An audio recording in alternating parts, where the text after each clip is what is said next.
Aujourd'hui, nous disons clairement, cela suffit. Ce que Ahmed a subi n'est pas un fait divers, ce n'est pas un accident, ce n'est pas un acte isolé. Notre présence est un message. Nous sommes debout, nous sommes vigilants, nous ne reculerons pas, d'abord pour Ahmed, pour tous les autres, pour l'avenir de notre société. Je vous remercie.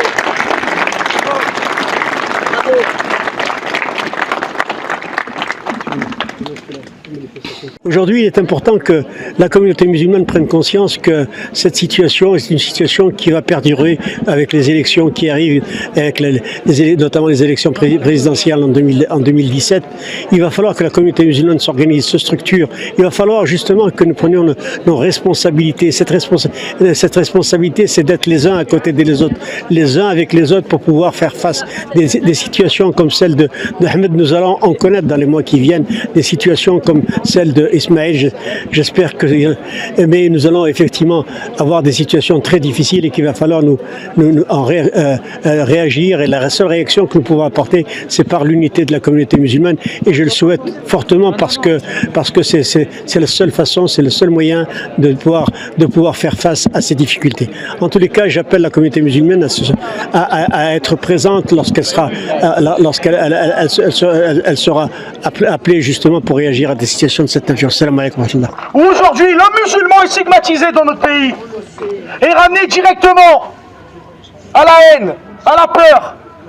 Aujourd'hui, on était présent à Décines-Charpieu, à côté de Lyon, pour manifester contre le jeune qui s'est fait agresser par 3 racistes en allant à l'école le matin. 3 racistes cagoulés qui, je le rappelle, rappelons les faits, s'est fait taillader le visage, raser les sourcils à la lame et a subi des insultes à plusieurs reprises, sale arabe, sale musulman.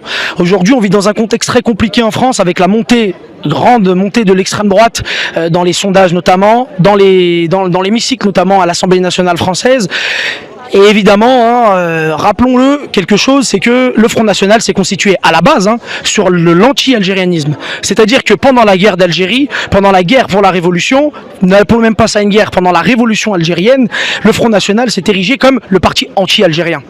Et aujourd'hui, le Front National s'érige comme le parti anti-musulman. Et ça, c'est quelque chose que nous avons constaté. Évidemment, les musulmans en France subissent du racisme tous les jours.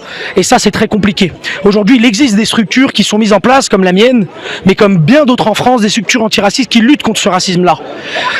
La génération de nos parents, moi je suis très jeune, la génération de nos parents a grandi dans une génération où on leur disait à l'école, quand tu subis du racisme, n'en parle pas trop, ferme-la, etc. Aujourd'hui, nous, notre génération de jeunes, ont pris la décision de, lorsque nous allons subir du racisme, c'est terminé, on va plus se taire. Et on va se battre. Parce qu'aujourd'hui, oui, Algériens, personnes d'origine algérienne habitant en France, maintenant nous sommes des Français comme tout le monde. Évidemment, nous n'oublions pas nos racines, mais nous sommes des Français. Et aujourd'hui, ça suffit, ce 2 poids 2 mesures, ce traitement qu'on subit tous les jours. Soyons fiers de nos origines, soyons fiers d'être musulmans, ne le cachons pas. زيرتوب أول قناة إلكترونية في الجزائر.